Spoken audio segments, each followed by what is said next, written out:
여러분 안녕하십니까? 박상규입니다. 이 방송은 유튜브 KTV 뉴스에서도 실시간으로 보실 수 있습니다. 정부가 이번 설 연휴를 내수 회복의 반환점으로 삼기 위해 총력을 기울이고 있습니다. 농산물 비축 물량을 대거 푸는 한편 온누리 상품권의 혜택도 확 늘리기로 했습니다. 트럼프 당선자의 취임식이 역대 가장 삼엄한 보안 속에 치러질 예정입니다. 세계 3대 부호가 모두 참석하는 등 역대급의 돈잔치가 될 것이란 전망이 나오고 있습니다. 높은 치사율로 악명 높은 도로 위의 암살자 블랙 아이스가 요즘 같은 날씨에는 특히 더 위험하다고 합니다. 블랙 아이스를 맞닥뜨렸을 때는 어떻게 대처해야 할지 자세히 알아보겠습니다. 먼저 정호김 전 국회의원, 신치영 연세대 객원 교수와 함께하겠습니다. 어서 오십시오. 설 연휴가 사실상 이제 8일 앞으로 다가와 있습니다. 최상목 대통령 권한대행은 14일 국무회의에서 국민들에게 돈을 좀 써주시되 국내에서 좀 써달라고 당부했죠? 네, 지금 그 내수 침체가 상당히 심각한 수준이고요. 민생 경제가 상당히 어렵습니다. 그래서 자영업자 그리고 소상공인, 골목 상권의 체감 경기가 너무나 어렵다 보니까는 최상목 대행이 착한 소비로 내수 살리기에 동참해 달라라고 호소하고 있고요. 27일도 임시 공휴일로 지금 지정한 상황입니다. 그렇죠. 그래서 성수품을 대폭 할인을 해가지고 그 민생 선물 세트를 적극 구매해달라라고 지금 독려하고 있는 상황입니다. 근데 네. 문제는 이렇게 그 연휴가 길다 보니까 내수를 진작하기보다 해외로 또 나가는 사람이 많다 그러는데요. 글쎄요. 정말 동기부여를 어떻게 해야 될지에 대해서 정부 차원에서 좀 아이디어가 좀 많아야 되지 않을까 이런 생각도 듭니다. 예.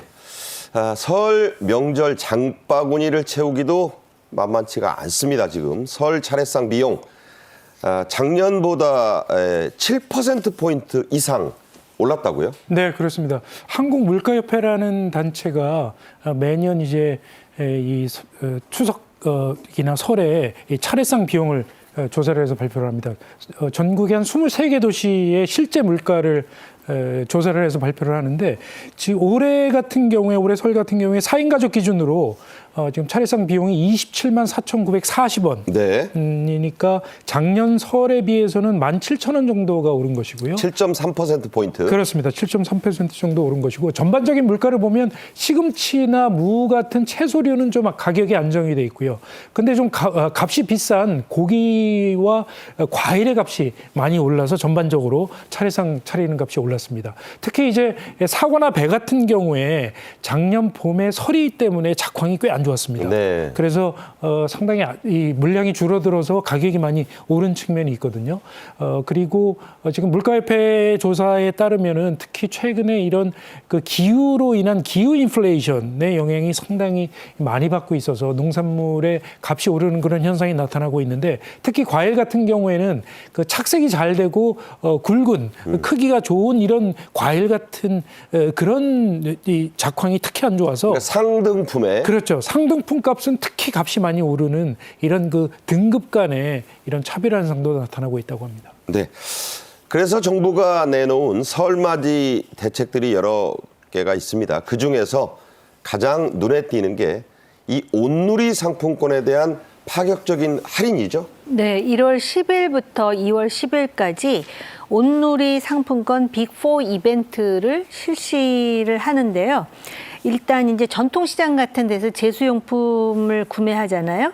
그러면은 그 물가 부담을 덜어주기 위해서 디지털 상품권 할인율을 일단 올렸습니다. 기존의 10%에서 15%로 올리고 이제 결제액을 이제 그 할인을 받아서 결제를 하면 그 중에 15% 이내로 또 환급을 해주겠다라는 겁니다. 그래서 환급을 4번에 나눠서 해주면서 누적 결제 기준으로 1인당 최대 2만 원 한도로 환급을 받을 수 있도록 어떻게 해서든지 많이 좀 사게 특히 전통시장이라든지 또 민생 경제 차원에서 지금 이러한 대안을 내놓고 있습니다. 최소 7,000원짜리 이상은 구매를 하셔야죠. 네, 그렇습니다. 싼 거 사가지고 저렇게 환급받는 건 아니라는 말씀을 드립니다. 온라인 전통시장을 이용하면 두 가지 혜택, 환급도 받고 쿠폰도 받는다죠? 네, 그렇습니다. 아무래도 이 쿠폰을 받고 환급을 받고 하면은 실제로 물건을 사는 값이 아무래도 떨어질 수밖에 없기 때문에 특히 서민층 같은 경우에는 전통시장에서 이런 상품권을 사용하면은 상당히 호응을 많이 받는 그런 측면이 있다고 볼 수 있겠습니다. 네, 그 특별 할인전을 하게 되면 어느 정도 혜택을 지금 주는 건가요? 그 여러 가지 뭐 혜택을 특히 많이 줄 수 있을 것 같은데 이벤트를 해서 한 2025명에게 디지털 상품권을 지급할 수 있다고 하는데 뭐 이런 할인이나 환급, 쿠폰 뭐 이런 거를 전부 감안을 하면 한 30% 정도는 싸게 살 수 있다고 이렇게 볼 수 있을 것 같습니다. 네, 추첨 이벤트도 하니까 숫자에 맞게 2025명에게 하는 것도 일종의 좀 이벤트 아이디어겠죠? 네, 2025년이기 때문에 그래서 디지털 상품권을 지급한다 그러는데 이게 좀 홍보도 좀 많이 됐으면 좋겠습니다. 최근에 보면은 왜 각 지자체라든지 지방의회도 그 홍보를 하더라고요. 광고를 해가지고. 그런데 그런 기회에 바로 이러한 온라인 전통시장을 이용해서 환급을 받으라는 홍보를 좀 공익적 차원에서 많이 했으면 좋겠다는 생각이 듭니다. 그러니까 추첨을 하는데 올해가 이제 2025년이니까 2025분에게 이제 디지털 상품권으로 이 지급을 해서 뜻을 좀 더 부각시키겠다 이런 얘기가 되겠죠. 재계, 이 기업들도 이 내수를 어떻게든 좀 진작시키기 위해서 정부와 발을 맞추고 있는 모습입니다. 자, 어떤 것들이 있죠? 네, 대기업들은 주로 이제 명절이 되면 중소협력업체들한테 아직 지급이 되지 않은 납품대금을 미리 지급을 하는 이런 관행이 있습니다. 그래서 지금 올해 설 같은 경우에도 현대차 같은 경우가 한 2조 원 정도를 한 3주 앞당겨서 지급을 할 예정이고요. 그거 굉장히 크죠? 그렇죠. LG전자 같은 경우에 한 1조 5천억 정도, 그리고 삼성그룹이 한 5,600억 정도를 3주 정도 앞당겨서 지급을 할 예정이라고 하고요. 특히 이제 삼성그룹 같은 경우에는 이 자매 결연을 맺은 농어촌 마을이 있고요. 네. 그다음에 거래하는 중소기업들 물건도 있고, 이런 물건들을 온라인에서 삼성그룹 임직원들이 싸게 살 수 있도록 이런 온라인 장터를 열고 있습니다. 그러니까 직원들에게도 혜택을 주면서 그렇죠. 협력업체들에도 도움을 주겠다. 그렇습니다. 뭐 제조용품을 살 수도 있고 또 이 삼성하고 거래하고 있는 그런 스마트 공장들이 만든 물건들, 홍삼액이랄지 배도라지, 농축액 뭐 이런 물건들도 살 수 있는데 2011년부터 지금 한 15년째 운영을 해오고 있는데 작년 같은 경우에 설하고 추석에 이 삼성 온라인 장터를 통해서 임직원들이 산 물량이 한 28억 정도가 된다고 하니까요. 네. 이 중소기업들이나 자매결연을 맺은 농어촌 마을한테는 상당히 도움이 되는 행사라고 볼 수 있을 것 같습니다. 그렇죠. 자, 어른들이 설 연휴 이번에 좀 길잖아요. 짧게는 6일에서 길게는 9일까지. 자, 고향집에 가든 뭐 어른들이 모이면 빠지지 않는 게 있습니다. 잔소리죠. 이 젊은이들에게 잔소리를 그전에는 그냥 막 했는데, 쉽게 말해 무료로 했는데, 이제는 젊은이들에게 잔소리하려면 여기 나온 가격표대로 돈을 주고 하세요. 자, 이런 재미있는 티셔츠가 나왔는데 실제로도 돈을 지급하라는 그런 그 소개까지 있다고 해요. 네, 카카오페이에서 잔소리 티셔츠 이벤트라고 해가지고선 50명을 추첨을 해서 그 티셔츠를 배송을 한다 그럽니다. 저기 있네요. 네. 대학은 어디 갈 거니 하면 5만 원, 졸업은 언제 할 거니 하면 7만 원, 살 좀 빼야 되겠다. 이건 비싸네요. 10만 원. 만나는 사람이 있냐? 15만 원. 네, 그렇게 해가지고 저기 보면 QR코드가 보이는데요. 네. 이 잔소리 티셔츠의 QR코드로 바로 그 잔소리를 할 때마다 그 잔소리 값을 송금할 수 있도록 이벤트를 하는데, 과연 그 잔소리 하는 그 어르신들이 QR코드를 얼마나 사용할지도 그렇고요. 재미로 하는 건데요. 목표는 아마 젊은 사람들한테 저런 잔소리를 너무 하지 말라라는 재치 있는 권고가 아닐까 그렇게 생각을 해봅니다. 그러니까 저걸 보면 카카오페이의 일종의 그 홍보 이벤트인데 보면 내용이 재밌어서 한 번씩 보실 것 같아요. 그런 느낌이 듭니다. 자, 다음 주제로 가겠습니다. 유세 도중에 귀에 총까지 맞았던 후보, 바로 트럼프 당선인입니다. 2기 행정부 취임식이 이제 사실상 18일부터 시작이 됩니다. 본행사는 물론 20일입니다만 역대 그야말로 최고 수준의 보안 조치가 펼쳐진다고요? 네, 우리는 이제 경호처라 그러고 미국에서는 비밀 경호국, 시크릿 서비스라고 그렇죠. 그러거든요. 근데 경호용 펜스 울타리만 지금 48km를 설치를 했다니까. 이제 마라톤 구간보다 길어요. 어마어마한 겁니다. 그리고 경찰이 2만 5천 명, 그 외에도 군인까지도 지금 투입이 돼서 취임식 준비를 하고 있고요. 또 세계 곳곳에서 이제 초청장 받았다 그러면서 참여하는 사람들이 25만 명에다가 또 미국 국민들이 굉장히 관심을 갖지 않겠습니까? 그런데 지금 트럼프 대통령의 그 성정도 그렇거냐, 미국 정치도 상당히 과거에 우리가 생각했던 그런 정치가 아닌 변질돼 가고 있는 상황이기 때문에 그것에 대응하는 또 여러 가지 형태의 폭력이 있을 수 있습니다. 특히 이제 그 외로운 늑대라 그래갖고 그렇죠. 요번에 그 트럼프가 유세 도중에 그 총 맞은 스쳐간 총도 그렇지 않습니까? 그래서 초비상이 걸린 상황이라고 합니다. 네. 론리 울프.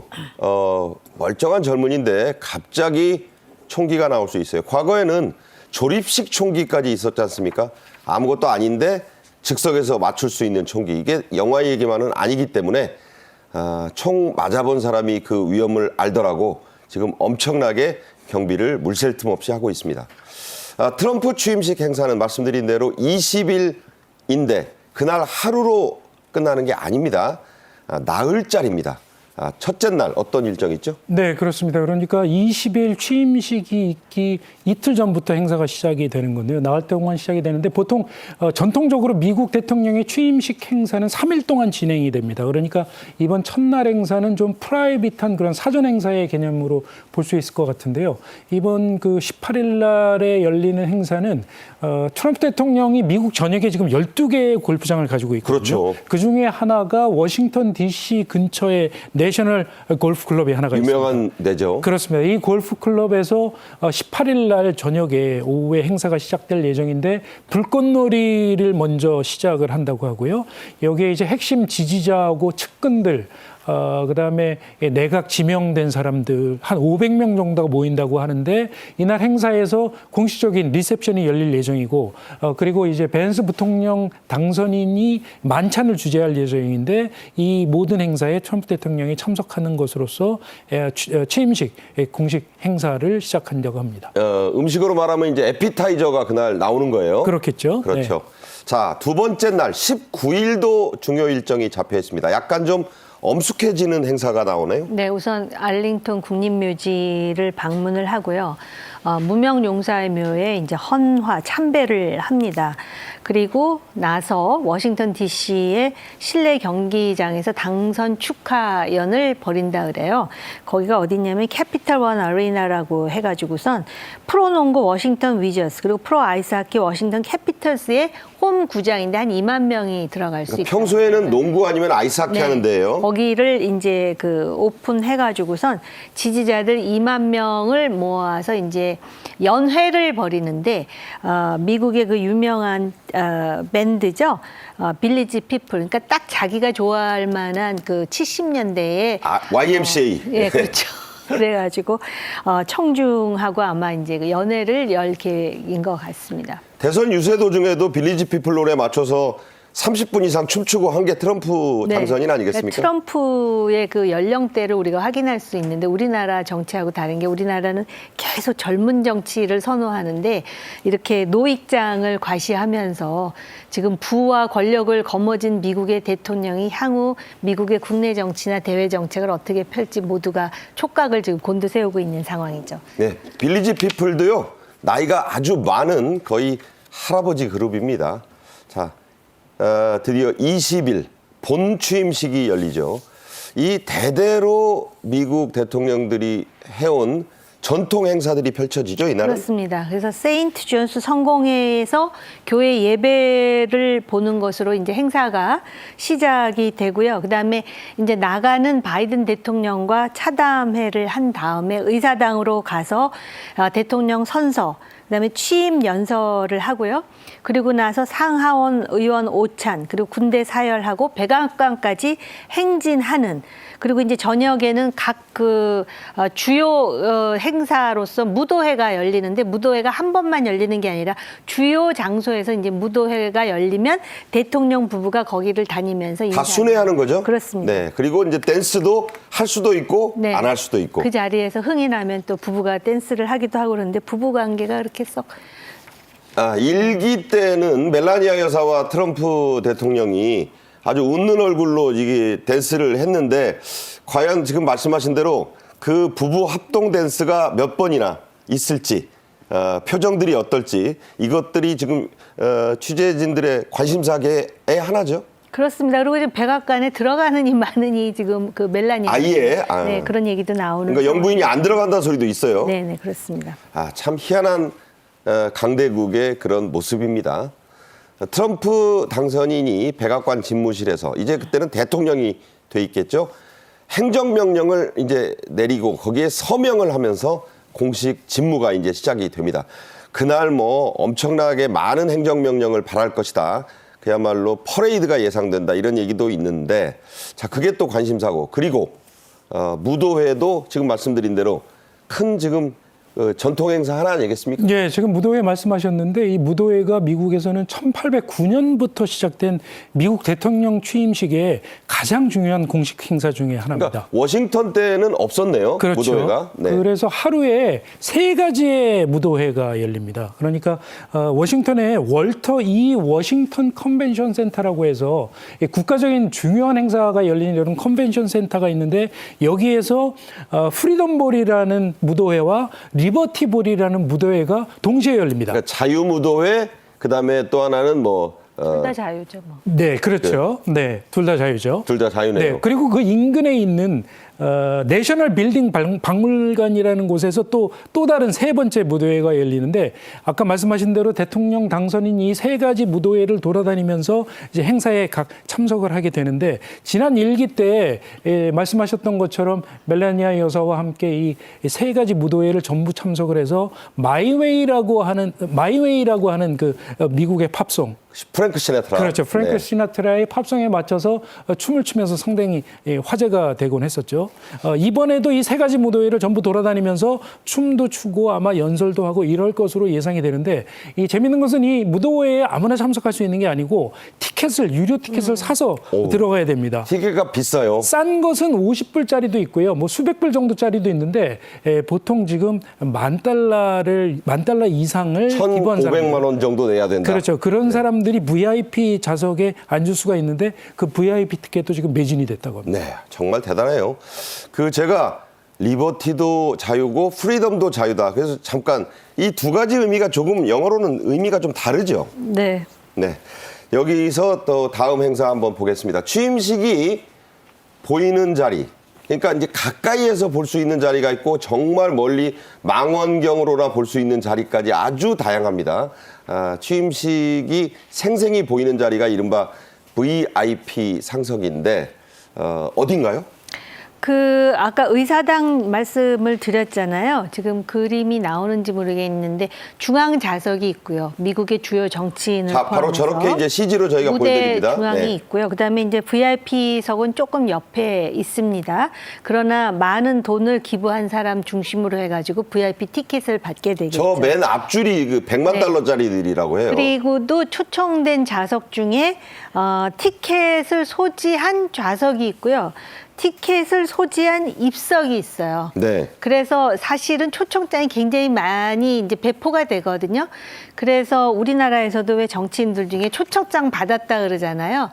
아마 제가 생각할 때는 티켓 소지 좌석 정도 되지 않을까. 그러니까 좀 멀리 떨어진. 그렇죠. 그러니까 네. 잘 안 보여요. 그리고 이제 일반인들은 그 바깥으로 이제 티켓이 스크린으로 없는 보는 거죠? 일반인으로. 또 사실은 너무 춥습니다. 취임식 날.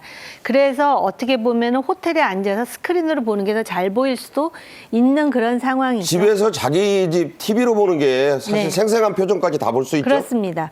그리고 이제 VIP석이라고 하는 곳은 곳은 100만 달러 이상을 기부했을 때 그 초청장을 받는다고 합니다. 그래서 초청장만 22만 장이 지금 뿌려지는 거고요. 특히 그 현대의 정의선 회장 같은 경우에 100만 달러를 기부했다 그러지 않았나요? 그러니까 VIP 초청장을 네. 받았는데 참여는 안 한다고 비즈니스 합니다. 때문에 가지는 않는다. 네, 그렇습니다. 그야말로 기부였다 이런 얘기가 있습니다. 자, 세계 3대 부자. 대단한 사람들이죠. 사실 다 미국인들입니다. 여기 참석합니다. 가장 좋은 자리를 배치받았다고 하는데 각자가 트럼프와 사이가 안 좋았다 돌아선 사람도 있고 최측근도 있습니다. 기대하는 것들이 좀 있죠? 네, 그렇습니다. 요즘 트럼프 당선인 만큼이나 유명한 일론 머스크, 네. 테슬라 CEO가 있죠. 세계에서 가장 지금 부자입니다. 그리고 이제 제프 베이조스라고 아마존 창업자가 있고, 그렇죠. 마크 저커버그 메타 CEO가 있는데 이 세 사람이 나란히 이번 취임식에 참석을 한다고 셋이 하는데요. 나란히 앉을지도 관심사예요. 세계 1, 2, 3위의 부자들이죠. 그걸 보는 것도 참 희한한 광경입니다. 그렇습니다. 핵심 내각 지명자들과 함께 연단 위에 앉는다고 하니까 아마 굉장히 중요한 자리에 앉을 것 같은데 아시다시피 일론 머스크 CEO 같은 경우에는 선거운동 기간 중에 트럼프를 위해서 2억 5천만 달러를 기부를 해서 트럼프의 당선을 도운 가장 중요한 인물 중에 한 명으로 손꼽히고 있죠. 그래서 지금 새 정부의 자문기구로 결정이 돼 있는 정부효율부라고 위원회. 해서 예. 정부효율부라고 해서 이제 공무원 수 감축이랄지 예산 감축을 위해서 앞으로 일을 하게 될 텐데 인도의 30대 CEO인 라마스와미와 공동대표하고 공동수장이죠. 있죠. 예. 그래서 아마 차기 행정부에서 가장 중요한 역할을 맡는 인물로 지금 손꼽히고 있어서 지금 일론 머스크가 하고 있는 그런 여러 가지 사업들이 있지 않습니까? 아시다시피 뭐 전기차, 자율주행차, 그다음에 스페이스X라고 해서 우주선을 개발하는 사업까지 하고 있는데 이 일론 머스크의 사업 주가가 지금 굉장히 연일치 솟고 있습니다. 그러니까요. 이제 뭐 테슬라 떨어졌다가 또 오르더라고요. 그렇죠. 네. 차기 정부에서 이제 여러 가지 일론 머스크가 규제 완화에 혜택을 입는 가장 중요한 비즈니스맨이 될 것으로 이렇게 예상이 되고 있습니다. 네, 이런 미국의 빅테크 기업뿐 아니고 세계의 여러 기업들이 기부금을 줄줄이 내고 있습니다. 이게 바로 그 역대 최대 규모라고 하네요. 그러니까 트럼프 일기 때도 기부금이 참 많았었어요. 네네. 1억 700만 달러였는데 요번에 기부금은 1억 7천만 달러거든요. 700에서 이제 6,500만 불 정도 늘었네요. 그러니까 민주당 대통령 취임식 때하고는 비교도 안 될 정도로 많은 액수의 기부금이 들어온다라는 거는 바이든에 비하면 거의 3배가량. 이런 부분도 있는 것 같습니다. 그러니까 미국이란 나라가 시스템에 의해서 움직이는데 트럼프라는 대통령은 특히 기업 정책과 관련해 가지고 그 인간관계라든지 어떤 개인의 어떤 그런 그 성격이라든지 어떤 독특한 그런 것들이 영향을 미칠 수 있다라고 생각하기 때문에 미리 기부도 좀 많이 하는 거 아닌가라는 개인적인 생각이 있고 또 트럼프가 미국 우선주의잖아요. 그렇죠. 근데 미국이 대통령 이렇게 취임식을 할 때 취임 선서라든지 경호는 국가에서 예산을 쓰지만 나머지는 다 개인이 충당하는 거라고 합니다. 근데 기부금이 1억 7천만 달러면은 우리나라 원으로 환전하면 2,482억 원이라는 거예요. 근데 그거 뭐 영수증 내라고 안 하잖아요. 근데 아까도 말씀드렸듯이 취임식 하면 왜 파티 하잖아요. 공식 파티, 비공식 파티들을 많이 하거든요. 무도회도 그렇고. 근데 요번에 트럼프는 지금 3개만 공식 연회를 하겠다는 거예요. 그러니까 기부금은 이렇게 많이 쌓아놓고 3개를 하겠다라는 건 아주 화려하게 집중적으로 하겠다라는 설마 뜻이라고. 그 돈을 다 그 행사에만 쓰겠어요? 근데 트럼프가 뭐 그 돈을 남겨서 따로 뭐 뒷주머니를 찰 이유도 없고 돈이 많으니까. 네네. 그래서 이제 아마 지지자들을 중심으로 해서 엄청나게 화려한 3개의 연회를 하지 않을까 이렇게 기대들을 하고 있는 것 같습니다. 네. 자, 우리나라에서도 가는 분들이 있습니다. 트럼프의 측근이 방한해서 만났던 두 사람이 있죠. 홍준표 대구시장, 권성동 국민의힘 원내대표인데 권 원내대표는 뭐 국내 사정으로 안 간다고 했는데 홍준표 대구시장 참석한다죠? 네, 보통 이제 저는 뭐 그냥 객관적으로 말씀을 드리는 건데 우리나라에서 이렇게 미국 대통령 취임식을 가는 거는 미국의 주요 인사를 만나는 거라고 하기보다는 내가 이렇게 취임식에 갔다 왔다라는 국내 정치용인 경우가 상당히 많고 측근으로부터 초청장을 받았다는데 측근도 어떤 종류의 측근인지 우리가 모르는 거 아닙니까? 많죠. 근데 그렇기 이제 때문에 나름 좀 그 중요한 측근일 중요한 거라고 제가 측근이었어요. 상상을 예. 해보고요. 그다음에 이제 홍준표 시장 같은 경우는 아마 이번에 조기 대선이 열릴 수 있다라는 그런 전제와 전략 하에 미국을 다녀오는 걸 것 같고요. 우리가 볼 때 주요 그 관전 포인트는 미국에 가서 트럼프는 설사 못 만나더라도 누구를 만나고 오느냐가 그 관전 포인트가 될 것 같습니다. 바로 그 부분을 좀 얘기하겠습니다. 국회에서 공식적으로요, 외교통일위원회가 있고 거기에서 의원단 7명, 위원장 하나 하고 이제 국민의힘 3명, 민주당 3명, 3대 3으로 해서 7명이 공식 참석하는데 네. 이분들이 그런 역할을 좀 해야 될 텐데요. 그래서 제가 볼 때는 미국에도 이제 그 외교 상원 외교위도 있고 하원에도 뭐 아태 소위도 있고 외무위원회가 있잖아요. 그래서 그 중요한 의원들이라든지 또는 국무부, 국방부, 백악관 인사를 만나서 한국 문제, 특히 지금 이 탄핵 정국이라 미국에서 궁금해하는 바가 상당히 많습니다. 그리고 이러한 불안정 속에서도 우리 경제가 불안하지 않다, 불확실하지 않다라는 걸 좀 보여줄 수 있는 의원 외교가 돼야 되는데 일단 미국 사람들이 굉장히 바쁠 거예요. 네네. 그래서 그냥 그 사진만 찍고 오는 외교면은 별 의미가 없겠죠. 네. 의원님이 뭐 국제통이시니까 그 대개 지금까지 보면요, 사진 찍고 뭐 V자 그리고 그러고 옵니다. 그래서 이번에 실세들이 좀 만날 시간을 내기는 매우 희박할 거다. 그 가능성이 그런 얘기 나오네요. 끝으로 트럼프 당선인은 해외의 거물급 정상들에게도 초청장을 보냈습니다. 보통 그런 일이 드문데 여기에도 외교적인 의도가 있죠? 네, 그렇습니다. 이번에 트럼프 당선인이 해외 정상으로는 그 시진핑 중국 국가주석하고 그리고 네타냐후 이스라엘 총리에게 지금 초청장을 보냈습니다. 그래서 상당히 중국이나 이스라엘 전부 굉장히 미국과 중요한 외교 관계를 맺고 있는 나라이기 때문에 상당히 이번에도 어떤 의미가 있을 것으로 이렇게 예상이 되고 있는데 지금 한 가지 문제가 되고 있는 게 이제 EU가 미국의 가장 전통적인 우방 아니겠습니까? 그런데 EU의 폰데라이엔 집행위원장은 이 초청을 안 했다고 그래서 초청장을 안 보냈다고 밝혔어요. 그렇습니다. 네, 그래서 초청을 받지 못해서 참석을 안 한다고 하는데 그래서 지금 EU가 상당히 불안해하고 있는데 사실 지난 1기 행정부 때 이 여러 가지 문제 때문에 트럼프로 인해서 미국과 EU의 관계가 상당히 안 좋았거든요.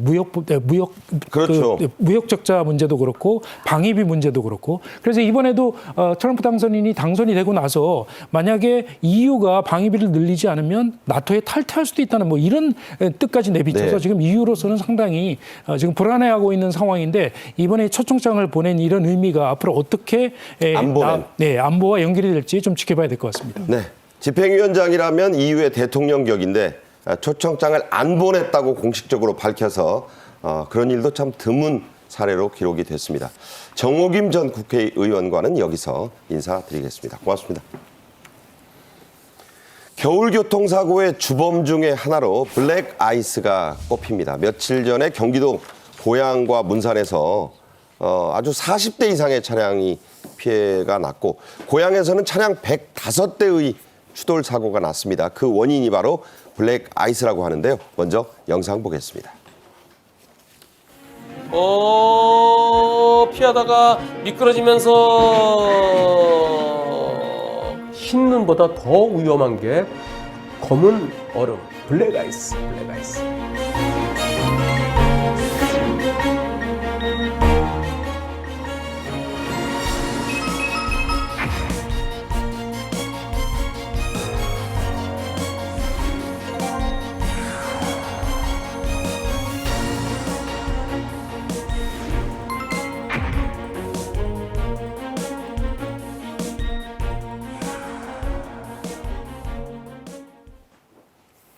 네, 이번 주제에는 백기종 동국대 법무대학원 지도교수도 함께 하시겠습니다. 안녕하십니까? 네, 안녕하세요. 네. 14일 오전 사고, 저도 깜짝 놀랐어요. 일산 얼마 이 스튜디오에서도 안 떨어진 곳입니다. 블랙아이스가 원인으로 추정되는 교통사고, 아주 잇따라 났어요. 네. 지난 14일이죠. 오전 5시 15분경으로 정확하게 나오는데요. 이 자유로 구산 IC 이제 파주 방향 인근에서 차량 44대가 이제 연쇄적으로 충돌을 했고요. 그다음에 같은 시간에 조금 이제 더 벌어지는 시간이죠. 5시 50분경인데 또 경기도 고양에 있는 서울 문산 고속도로에서 43대 추돌. 이런 식으로 해가지고 심지어 이제 서울 노원구 쪽까지 이렇게 이제 추돌 사고가 났는데 총 105건의 이 추돌 사고가 났습니다. 그래가지고 한 명이 사망하기도 하고 그다음에 부상자가 상당히 많은 숫자로 이렇게 지금 밝혀졌는데 결국은 원인 분석이 뭐냐면 블랙 아이스라는 이런 부분이죠. 먼지나 매연이 끼고 그다음에 이 전에 이제 그 온도가 내려가면서 이 블랙 아이스 결빙, 도로가 결빙이 되면서 이 차량 제어 장치라든가 이런 게 잘 듣지 않는 상태에서 본인의 운전자의 의사하고 상관없이 이 운전 방향이 달라지면서 결국 추돌이나 충돌이 일어나는 형태로 해서 이 특히 경기 북부 지역에서 105건의 추돌 사고가 나면서 한 명 사망, 수십 명이 부상당하는 그런 결빙 도로 사고가 난 겁니다. 네. 미끄러지면 정말 뭐 통제력을 잃을 때 공포감이 드는 경험 있으실 거예요. 블랙 아이스는 이 맨눈으로는 알아차리기가 대단히 어렵습니다. 그래서 이 도로가 얼면 결빙이 되면 밤낮을 가리지 않고 주의해야 합니다. 도로 위에서 블랙 아이스를 만나면 어떤 일이 벌어질지 영상 보겠습니다. 이곳은 제한속도 80에 한 85로 가고 있었는데요. 교량 구간이군요. 여기서 이런. 이제 큰 트럭 오는데. 와, 큰일 날 뻔했다. 와. 자, 1시 반이 됐네, 1시 반. 앞에 차 브레이크 잡고 있는데, 옆으로. 와.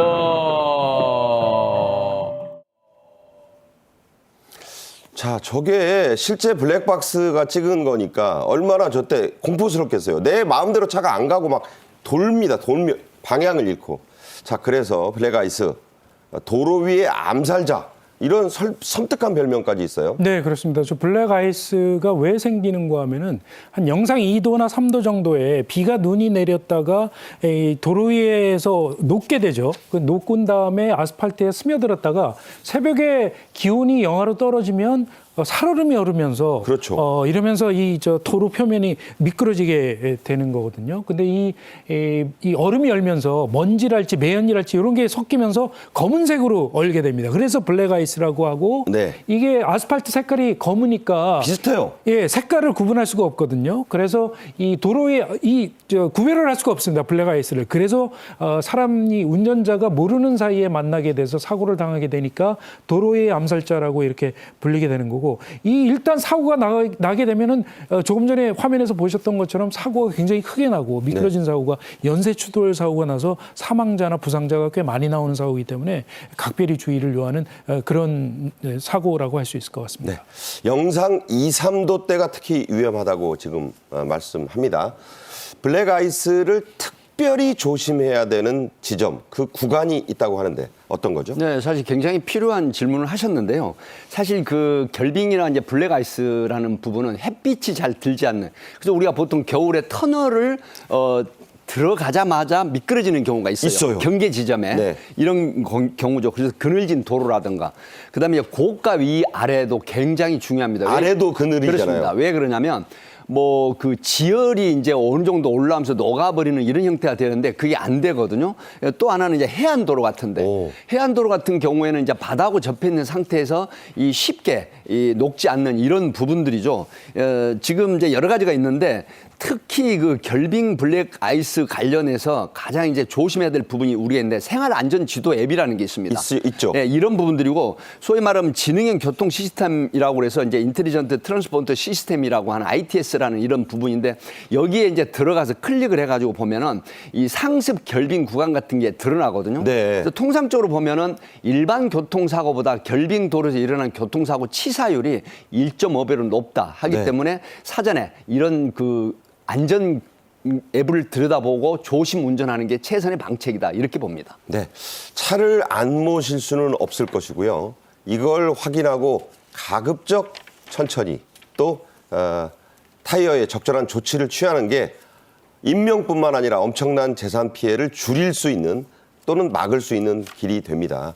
블랙아이스, 자, 운전자뿐 아니고 보행자도 조심을 해야 된다고요? 그렇죠. 거리를 걸어 다니다 보면 이제 미끄러져서 넘어지게 마련이니까요. 젊은 사람들도 조심해야 되는데 특히 고령자 같은 경우에는 근력이 떨어지고 균형 감각이 떨어지기 때문에 이런 블랙아이스 미끄러운 도로를 만나면 넘어지기가 쉽죠. 낙상 사고가 비단 낙상 이 뼈가 부러지는 데에서 위험한 뿐만 아니라 이 폐혈증이랄지 이런 복합 여러 가지 후유증이 있기 때문에 네네. 사망에까지 이르기도 하거든요. 그럴 수 있죠. 네, 그래서 이런 특히 골밀도가 떨어지는 이 고령층 같은 경우에는 특히 조심을 하셔야 될 것 같고 이 겨울철 같은 경우에는 장갑을 특히 끼고 미끄러운 길에서 넘어지지 않도록 이렇게 다니시는 게 좋을 것 같고 이 걷는 속도나 걸음 보폭을 한 평소보다 20-30% 줄이는 게 좋을 것 같습니다. 네. 신발 같은 경우에는 이 미끄러지지 않도록 좀 홈이 파인 거. 요새 많이 나와요. 그렇죠. 홈이 파인 그런 신발을 신는 게 좋을 것 같고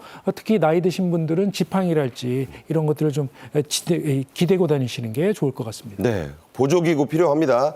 말씀하신 대로 그 겨울철에는 모양이 중요한 게 아니라 실용성이 중요하니까 바닥 평평한 신발 절대 금물입니다. 블랙 아이스를 맞닥뜨리면 이제 실제로 이제 이걸 줄여야 되잖아요, 피해를.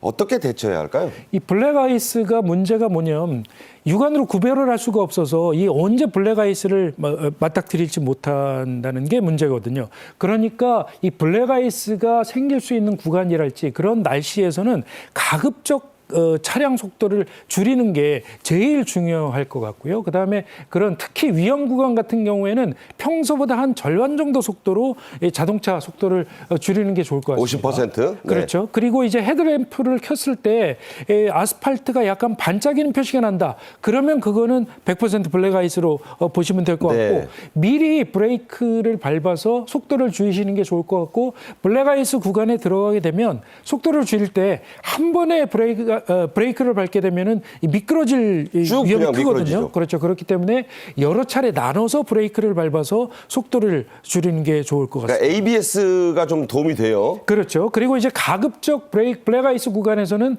이 핸들이나 브레이크를 조작을 하지 않고 그대로 미끄러져서 지나가는 게 제일 안전하다고 그 합니다. 반대로 틀면 오히려 더 위험하죠. 그렇죠. 미끄러졌을 때 그쪽 미끄러지는 방향으로 트는 것이 가장 안전하다고 합니다. 네. 자, 아까도 말씀드렸습니다만 특히 오늘 같은 날씨, 적당히 추운 날씨가 더 위험하다고 하는데 자, 이거 어떻게 해야 되겠습니까? 네, 오늘 같은 날씨 그러면 보통 이제 일기예보를 보면 경기 동부, 강원 내륙 산지에 이 1cm에서 5cm 정도 눈발이 날린다라고 하고 또 서울 경기 같은 경우는 1cm 정도의 눈이 온다라고 이렇게 얘기를 하거든요. 이런 경우에 이제 눈비가 내리면서 앞에서도 말씀을 드렸지만 매연이나 먼지가 형성이 되면서 결빙, 소위 블랙 아이스가 이제 생기게 되거든요. 그러니까 이런 어떤 살얼음이 끼거나 빙판길로 변하는 이런 상태에서는 특히 교통안전주의를 해야 되는데 사실 출근 시간대, 그다음에 늦은 퇴근 시간대 이런 부분들이 상당히 어려움이 있고 교통사고 발생 위험이 있다. 이렇게 지금 볼 수가 있겠습니다. 네. 오늘의 마지막 주제 가겠습니다. 사회복무요원으로 근무했던 인기 가수 송민호 씨 부실복무 의혹으로 큰 물의를 빚었죠? 네, 위너그룹 지금 32세입니다. 송민호 씨. 이 사실은 이제 사회복무요원이라고 하는 부분은 현역이 1급에서 3급까지 병무청 규정이 이제 현역으로 입대를 하게 돼 있고 4급 이하로는 이제 그 보충역으로 편입이 돼서 사회복무요원 내지는 또 이제 대체요원이라고 있습니다. 체육특기자라든가 우사, 군의관 여러 가지가 있죠. 근데 이런 사람인데 지난해 3월부터 사회복무요원으로 근무했던 송민호 씨가 사실은 근무가 굉장히 부실복무를 했다고 하는 의혹이 돼 있죠. 한 매체에서 이제 집중적으로 보도를 한 건데 제보를 받아서 보도를 했다고 합니다. 예를 들어서 6박 7일간 하와이 여행 휴가를 정상적으로 갔다 와서 그 다음날 출근도 하지 않았다. 네. 그리고 가끔 출근했는데 어느 순간 보면 담배만 피우고 사라져 버렸다. 네. 이런 그 굉장히 부실복무 의혹이 있었다라는 거죠. 특히 이 매체에서 기자가 이제 잡림 르포식으로 취재를 했는데 작년 11월부터 12월까지 10여 차례를 그 마포 편의 시설을 가서 확인을 해봤는데 단 한 번도 발견하지 못했다. 이런 부분들에 지금 의혹이 제기된 상태입니다. 네. 자, 이 송민호 씨 논란에 오세훈 서울시장도 강력한 조치를 내놨네요. 네, 그렇습니다. 논란이 상당히 확산이 되고 있어서 일단 우선 병무청이 경찰에 이 정확하게 조사를 해달라고 수사 요청을 한 상황이고요. 그래서 경찰이 이 송민호 씨의 소집이 해제된 당일인 지난달 23일 송민호 씨 자택과 근무지였던 마포 주민 편익시설을 찾아서 지금 CCTV를 확보를 한 상태라고 밝혔습니다. 네. 그래서 조만간 송민호 씨를 소환 조사할 방침이라고 밝혔고요. 말씀하신 대로 이 오세훈 서울시장은 서울시와 서울시 산하의 모든 기관에 대해서 이 사회복무요원의 복무 실태를 긴급 점검하라고 이렇게 조사 지시를 내렸습니다. 그러니까 다른 사람들도 다 싹 다 전수조사를 하겠다는 거고요. 그래서 서울교통공사 같은 경우에 이번에 전수조사를 해봐서 문제가 있는 사회복무요원에 대해서는 검찰 조사를 지시하겠다고 합니다. 네. 자, 제대로 해야 됩니다. 사회복무요원의 근무 실태. 참 부실하기 짝이 없다고 알려져 있습니다. 이들을 관리 감독할 인력 정말 턱없이 부족하다고요. 그렇습니다. 지금 2023년 통계를 보면요. 사회복무요원 무단 지각 사태가 1178건. 만약에 이제 현역으로 입대했을 때 이런 경우가 사실 굉장히 어려운 상황이죠. 그래서 2020년보다 통계를 보면은 무단 결근이나 복무 이탈자가 벌써 853명으로 굉장히 증가를 했다라고 해요. 지각은 뭐 계속 느네요. 네. 그런데 이들을 관리하는 직책이 담당 지도관이 사실은 수시 점검하거나 신상 관리를 해서 복무 관리를 철저하게 해야 됨에도 불구하고 이 병무청 규정 담당자가 사실 한 명이 복무요원을 몇 명까지 관리해야 된다는 규정이 없다고 합니다. 그러니까 한 명이 408명이나. 그렇습니다. 그래서 지난해 11월 기준 보면은 담당 지도관이 114명인데 사회복무요원이 4만 6천여 명. 그래서 한 명이 408명을 관리를 해야 되는데 현실적으로 굉장히 어려운 얘기죠. 그래서 복무 부실만 제기할 게 아니라 사실은 사회 복무요원들을 관리 감독하는 담당 지도관들을 사실은 숫자를 늘려서 충실한 그런 복무가 되도록 해야 된다는 그런 부분이 있죠. 자, 이런 얘기 나올 때마다 이렇게 부실하게 근태가 이루어진다면 사회복무요원의 현역 재입대도 시켜야 되는 거 아니냐 이런 말이 나옵니다. 당연히. 그래서 가능은 한가요? 사실은 사회복무요원으로 현역 입대가 몇 가지 사례가 있습니다만 쉽진 않습니다. 예를 들어서 부실 복무가 된다고 하면은 병역법 위반으로 입건이 되죠. 수사를 하고 그다음에 이제 기소가 돼서 송치를 하면 기소가 돼서 이제 법원에서 재판을 받아야 되는데 사실 유죄를 받아야 되잖아요. 근데 병역법 33조에 보면 정당한 사유 없이 복무 이탈 시 이탈 일수의 5배 기간 연장 복무를 한다는 규정이 있습니다. 네. 다만 이 대체 복무요원이라고 하는 부분은 아까 제가 말씀드린 공중보건 이라든가 그다음에 전문연구위원 등 이런 분들이 만약에 복무를 이탈을 하면은 3년 이하의 징역에 처하는 이런 이제 형태가 있는데 좀 주의해야 될 게 이제 어떤 거냐면 만약에 체육예술대에서 이 특례를 받은 사람이 입상을 했는데 나중에 도핑이라든가 이런 부분으로 입상이 취소되잖아요. 그러면 이런 경우에는 다시 현역으로 입대를 할 수가 있는 이런 점에 주의를 해야 되는 그런 사안입니다. 그래서 국회도 좀 움직여야 된다는 목소리가 커지고 있어요. 사회복무요원들의 이 부실복무를 방지하려는 관련 법안들이 발의돼 있죠? 네, 유영원 국민의힘 의원이 지금 이제 법안을 발의를 했는데 사실은 출근을 해가지고 수기로 기재를 하거나 아니면은 이 출근해서 한꺼번에 근태가 굉장히 불량한데도 불구하고 한꺼번에 몰아서 사인을 한다라거나 이런 부분이 있죠. 그래서 전자적 방법으로 이 출퇴근이라든가 이 복무를 충실하게 하는 걸 관리하겠다 이제 이런 측면이거든요.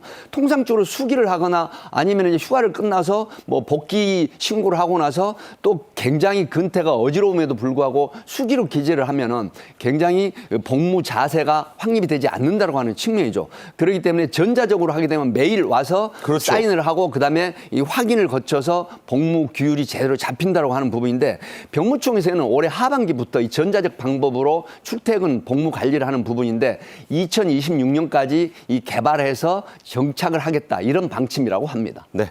자, 이 병역 관리 참 중요하죠. 올해로 19살이 되는 2006년생들을 대상으로 한 병역 판정검사 진행이 되는데 연휴 영향도 좀 받죠? 네, 그렇습니다. 2005년 병역 판정 검사가 이제 13일부터 시작이 됐습니다. 그래서 병역 판정 검사 대상, 말하자면 2006년생들은 이 병무청 홈페이지나 아니면 모바일 애플리케이션을 통해서 어디에 가서 언제 검사를 받을지를 신청을 할 수가 있는데, 신청을 하지 않으면 병무청이 일방적으로 지정을 해서 이제 연락을 하게 돼 있고요. 예를 들면 뭐 시력 검사랄지, 뭐 혈액 소변 검사, 뭐 혈압 검사, 뭐 이런 기본적인 검사를 전부 한 다음에 1급부터 7급까지 판정이 나눠지게 됩니다. 그러면 1급부터 3급까지가 현역에 가게 되고 4급이 보충역에 가게 되는데, 말씀하신 대로 27일 날이 지금 임시 공휴일로 정해져 있어서 공휴일에는 검사가 진행이 되지 않습니다. 그래서 이미 27일로 지정을 받은 사람들은 병무청에 연락을 하면 본인들의 희망 날짜를 감안을 해서 다시 날짜를 정해주겠다고 합니다. 네. 백기종, 신치영 두 분 교수님과 함께했습니다. 고맙습니다. 네. 세상만사 불여 튼튼이다, 이런 말이 있습니다. 한자와 우리말을 섞어서 만든 한국식 생활 격언이죠. 모든 세상사 조심해서 나쁠 게 뭐 있겠습니까? 오늘도 건강하고 또 안전한 하루 보내셨으면 좋겠습니다. 내일 오후 1시에 다시 뵙겠습니다. 고맙습니다.